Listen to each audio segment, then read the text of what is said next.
শীতের এক সকালে শহরের এক কোণে ঠান্ডায় কাঁপতে কাঁপতে বসে আছে একটা ছোট ভিখারি ছেলে।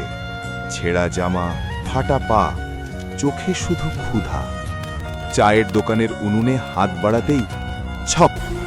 দোকানদার এক বালতি জল ঢেলে দেয় উনুন আর ছেলেটার উপর। ভিজে যায় শরীর, জমে যায় চোখের জল। ঠিক তখনই রাস্তা দিয়ে যায় দামি পোশাক পরা দুই ধনী ছেলে। হাসাহাসি করে, ছেলেটার জামা আরও ছেড়ে দেয়। ছেলেটা কাঁদতে কাঁদতে সরে যায়। কিন্তু এখানেই গল্প শেষ নয়। ছেলেটা সিদ্ধান্ত নেয়, আমাকে বদলাতেই হবে। ময়লার স্তূপ থেকে একটা পুরনো শার্ট কুড়িয়ে নিয়ে সে পায়ে হেঁটে চলে যায় গ্রামে। এক কৃষকের কাছে কাজ যায়। শুরু হয় মাঠে ভুট্টা তোলার কঠোর পরিশ্রম। দিনে মাঠে কাজ, রাতে নিজে ভুট্টা সেদ্ধ করে ট্রেন স্টেশনে বিক্রি। দিন যায়, পরিশ্রম ফল দেয়। ভিখারি ছেলে হয়ে ওঠে সফল মানুষ।